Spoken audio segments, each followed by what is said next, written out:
Tyre still stands. Tyre, something like that. I've seen it pronounced both ways, and the actual official pronunciation is long lost because the civilization that built it is long lost. Let's just face it, we don't know how they pronounced that 6,000 years ago. Or even 2,000 or 4,000, who cares? Matter of fact, there might have been situations where the great-grandparents pronounced it different from the great-grandchildren because language is fluid. But anyways, the reason why Christianity is false is because this city still stands. According to the Old Testament, Nebuchadnezzar was supposed to steamroll through this city, destroy it, and burn it to the ground, and it will never, ever, ever be inhabited ever again. There are so many things wrong with this prophecy. First, Nebuchadnezzar did not steamroll through it. He actually had a treaty with the royal family because the siege took so long and was so hugely inefficient that Nebuchadnezzar decided that negotiations would have been more worthwhile than trying to steamroll through the city. Second of all, Tyre is the oldest continuously inhabited city ever. Now, by continuously inhabited, I mean like there has never been a point in this city's history where where it hasn't been inhabited. There are older cities than Tyre. The oldest city ever is Jericho, but Jericho has not been continuously inhabited. Another city that is slightly older is Sumer, but we can't find it anymore.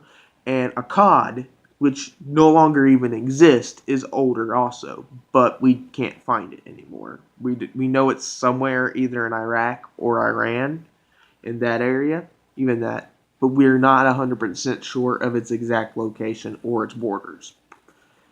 But in the Bible, it was supposed to be destroyed by Nebuchadnezzar.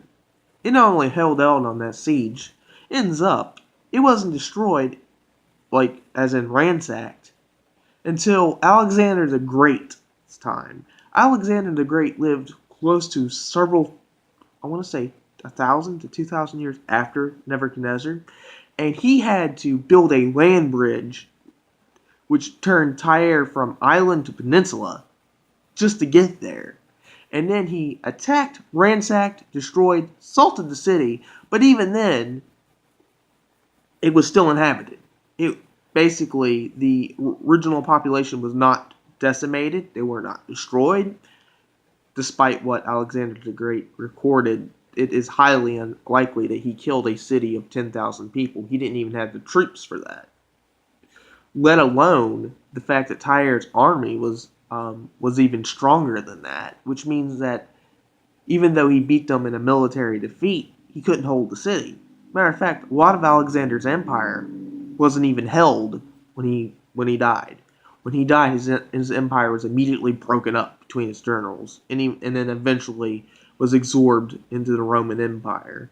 Or, even more likely, which is true, they fought among themselves until the empire was destroyed. Alexander the Great did not hold an empire for long, and Tyre wasn't held for long at all. So that wouldn't fulfills the whole salted and never inhabited part of the Bible either. It doesn't matter how you try to angle this prophecy, it just never happened. And that, my friends, is why, if you believe the Bible's inerrant, that alone discredits the whole entire Bible. Yeah, it does. Unfortunately.